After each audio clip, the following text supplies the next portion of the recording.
What is up, YouTube? This is Cops Comics here, and this is my second call for the channel. So first off, I'd like to apologize on the delay of uploading this video. I was supposed to get this out after C2E2, which was already 2 months ago by now. So I wasn't able to attend the show this year, so I've had these books and this video on the back burner for a while. So without further ado, let's get into it.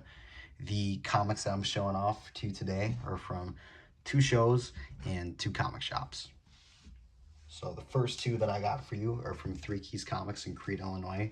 Scott and Chance do a great job of running that shop. They always have great collections and keys coming through their door, and they always mark them at really good prices too. So first 2 books I got, or first one being Showcase Presents number 80. This is the first Silver Age appearance of Phantom Stranger. I've had this book on my want list for a little while, but never been able to find a copy in my price point in the condition that I'm looking for. So this is pretty low grade, but it was marked at 20 bucks. So I had to take that one home with me. And the next book that I grabbed was Fantastic Four, number 28. This is the first crossover between the Fantastic Four and X-Men. And it's super early appearance of the X-Men as well. I want to say this is somewhere between their 5th or 7th appearance. Very low grade copy. The top and bottom part of the spine are split, and it is held together with a little bit of Scotch tape, but this book was marked at $30, so in any condition with the cover still attached, that's a pretty good deal.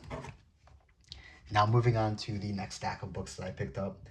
These were from Ben over at Cheese and Keys semi-annual garage sale that he has. He typically has it in the fall and sometime in the spring. He hosts this for members of the Chicago comic community, so there were a ton of great people and content creators there as well, such as Captain Strangelife, Hans, Leo over at Time Traveler Comics, the legendary Bayless Comics, Time Traveler Comics, which I sell already, and helped me find my keys, along with a ton of other great guys. And Dominic's Comics was there as well, and he was nice enough to give me a little AOK from a recent show that he went to, and he picked this up for me. 5 Ronin issue number 3. This is the Frank Castle Punisher issue. I don't have a lot of modern books in my collection, but something this unique and this rare always has a spot. And then upon entry to the sale and show, Ben was giving away raffle tickets for 4 books.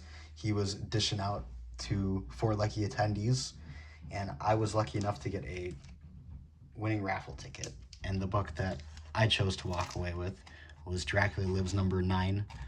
Anytime that I could come across these Curtis Bronze Age horror magazines for a reasonable price, or in this case free, I'm always taking it. This copy has a little bit of red paint on the bottom left of the cover, which I just think adds to it. Now in terms of the books that I picked up, everything was marked at $2 or $3. The books for $3 had a little bit of white tape in the top right corner of the bag, and the ones that were $2 were just clear. This is only $2 book that I'll be showing off today. I picked up a ton of books, but I just think these are the ones that are notable and worth showing. First one is Batman number 407. This is part 4 in the year 1 story arc. I actually just read that a few months ago. Better late than never for me, but I'd highly recommend it if you are one of the few people who haven't read those 4 issues. And then the next book that I got, first book that I got for $3 was Strange Tales 187. This is the first appearance of Enchantress, as a big chunk missing out of the corner of the book, but for $3, can't pass that up. Then I also grabbed Weird Wonder Tales number 19 and number 17.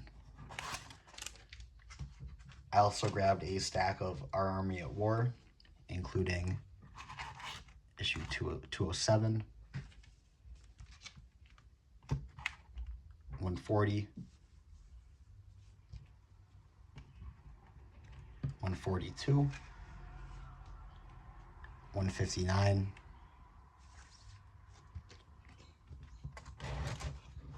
and issue 169. I don't have a lot of Silver Age Joe Kubert in my collection, other than yeah, this is only Silver Age Joe Kubert that I have in my collection. I was going to say I have a lot of the Weird War Tales books, as you know, that I showed off in my last video, which we'll get to later. But any Silver Age war at that price point, can't pass it up. Speaking of books that you can't pass up as well, I was blown away to find these in the $3 bins too. So some Amazing Spider-Man goodies, issue 243, 254, 260, and 278. With the popularity of this run, anytime you could find any issues under 300 for a couple books, those are must grabs with how in demand this run is. So I don't have a lot of Spidey in my collection, but I'm always looking to add to it. So happy to find these guys right here. And then the last $3 book that I grabbed was Weird War Tales, issue 123. As you know from my last video, I'm looking to grab issues 1 through 50, but anything I could find outside of the first 50 issues in nice shape and at a good price, I'm happy to add it. Love these Joe Kubert covers and the odd stories that are in them. Now on to the bigger books that I picked up, sticking with the Weird War Tales. I grabbed issue number 5, along with issue number 4. So these are super sharp copies. After adding these two, I now have issues number 2 through 9. So I just need issue number 1 now to have the first 10 issues. Both of these were 20 bucks a pop. So super happy to add such sharp copies with great colors to my run. The next book that I grabbed was Nightmare on Elm Street, number 6. This is the last issue from the Innovation run. As you guys know, I love my Bronze Age, but I also love modern and Copper Age horror, especially stuff like this, featuring such household names like Freddy Krueger or Jason Voorhees. This is the hardest issue to find from the run, so finding it for $40 is an incredible deal in the condition that it's in. The next book that I got is All-Star Comics, number 58. This is the first issue when they relaunched the run since the Golden Age, and it is the first appearance of the one and only Power Girl, and super high grade copy. But the one thing holding this back is a stain on the middle of the cover. This was too funny and too good of a price to pass up, having the first appearance of Power Girl with the stain on the cover, kind of like in the last issue with the last video, pardon me, with the innuendo cover with the stain on it. Just too funny to pass up, very well presenting, and for 50 bucks, couldn't pass that up.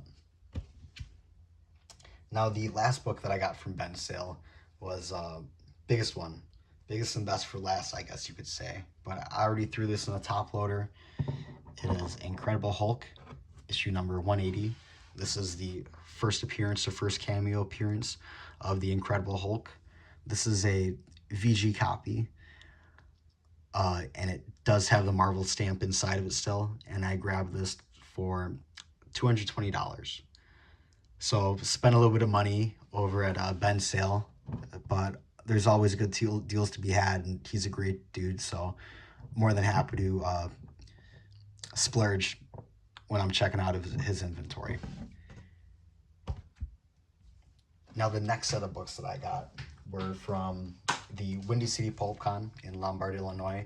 If you'd like to see more of the show and the incredible vendors that were there, Leo over at Time Traveler Comics put an incredible haul together. But I'm not a big pulp guy, but I still was able to find some cool comics and magazines there. So the first vendor that I visited didn't have too much inventory, but had a lot of great comics. One of them being Batman number 406. This is part 3 in the Year 1 story arc. I just showed off part 4 a couple minutes ago, which is pretty funny. And he had this at $2. So happy to add the last 2 parts in the Year 1 story arc to my collection for $2 each. And then the next book that he had was Mr. Miracle, number 4. This is the first appearance of Big Barda. Mid-grade copy, book definitely has its issues, but it was marked at $15, so could not pass that up. And then the last book that I got from him was Marvel Preview, issue number 3. I want to say this is the first solo Blade story. As I told you with that Dracula book, I love Bronze Age horror magazines, so finding this for $15 as well, had to take this home with me.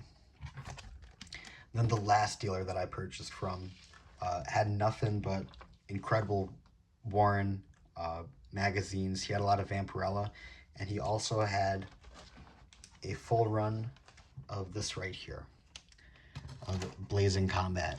This is some of my favorite Frank Frazetta artwork throughout the 4 issues that he did of this. So I grabbed issue number 2, 3,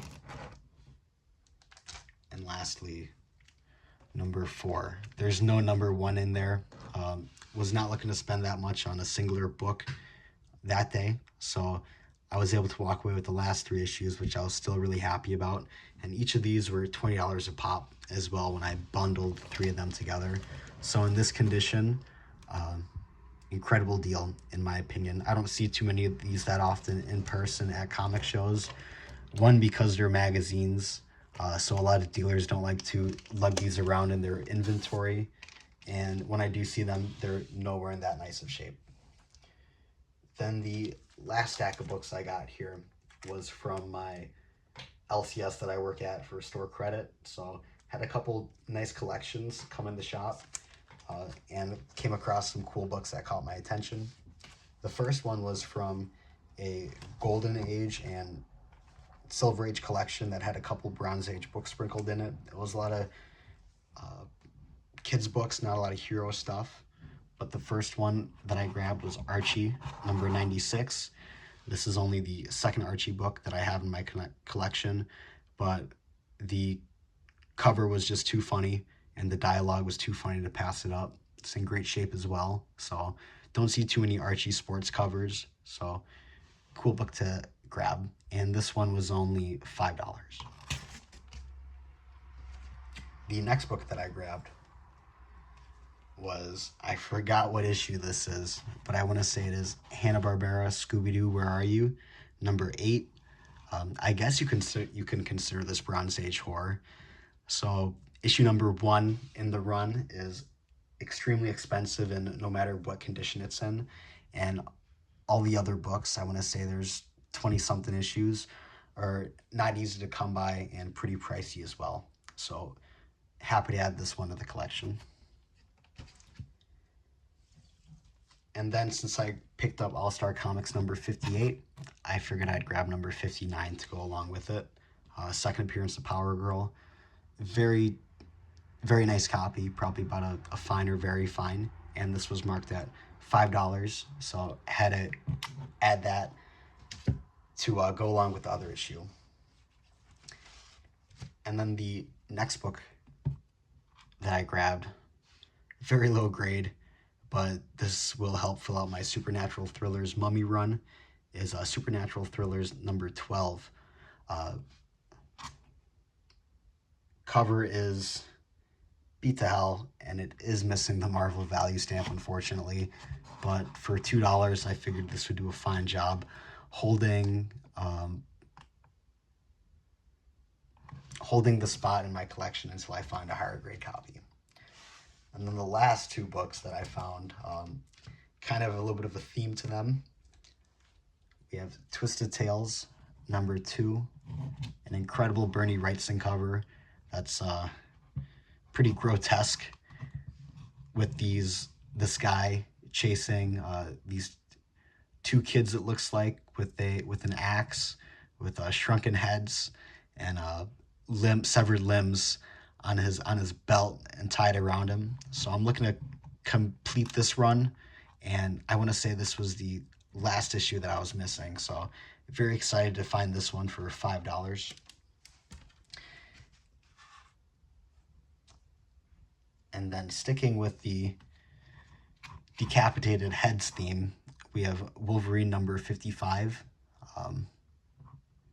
This is the Greg Land variant that's paying homage to the famous EC cover. I'm blank the Crime Suspense number 19. I want to say I can't believe I'm blanking on that issue, but super neat book. Um, I don't think there's many better homages to this cover than this one right here. So for $15, very happy to add that one to the collection.